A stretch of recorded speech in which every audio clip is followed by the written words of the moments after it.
আমি পারি না আর পারি না, আমি কেন মরি না, পাপন কাকু ছাড়ে না আমারে গো, আমি পারি না আর পারি না। আজকে কথা কব কাদের নিয়ে? আবার সেই চাচার দোয়া ক্রিকেট টিম নিয়ে।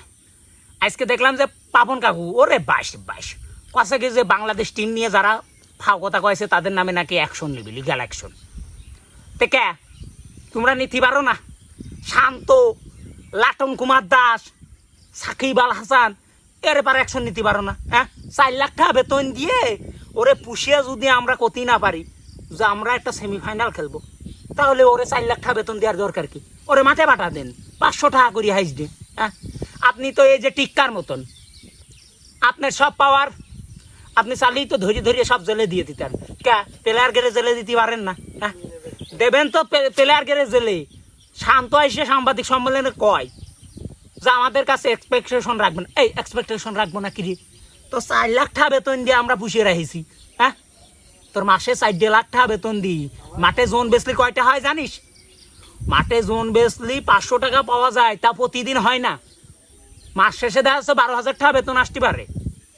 হ্যাঁ, আর তোদের 4 লাখ টাকা বেতন দিয়ে পুষিয়ে যদি সেমিফাইনাল খেলার আশা না করতে পারি, আর তোরা যদি 13 ম্যাচ খেলে যদি 100 রান না করতে পারিস, সেই তোরে খেলা করতে যাতি কয়েছে কিটা? হ্যাঁ, আবার তোমরা এসে কবে আমাদের সম্মানে লাগে।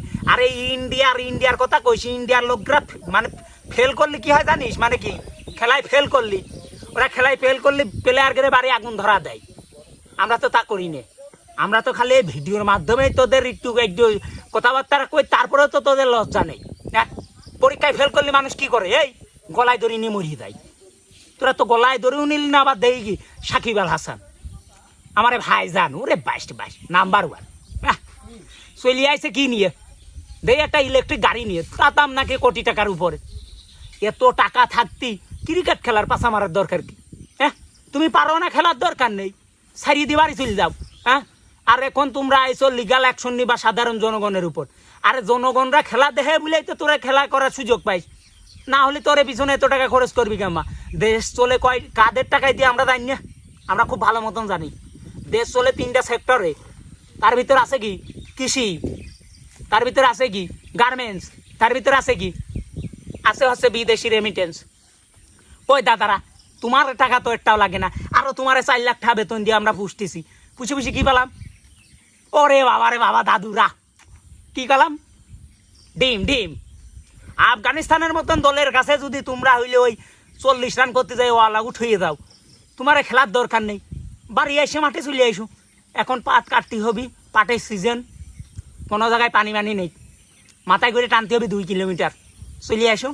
টানাটানি করবো না, 500 টাকা করে বেতন দেবো না, তাহলে কি 15,000 টাকা বেতন পাবা না। আমি 1 মাসই তোমার খাটাবো না, কোনো টেনশন নেই, তুমি চলে আসো। আর পাপন কাকু, তোমার তো কিছু করা যায় না, তুমি আবার মন্ত্রী হয়ে গেছো বলে তোমার কলিবারে আমার জেলে ভরিয়ে দিবা না। তো জেলে টেলে ভলা ধরার দরকার নেই।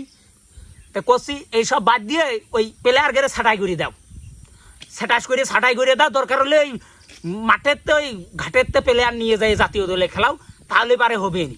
এই বলে আমি আমার শেষ করতেছি, কারণ আমার চাষার দোয়া ক্রিকেট টিমের আর কিছু করা যাচ্ছে না। হ্যাঁ, রাখলাম।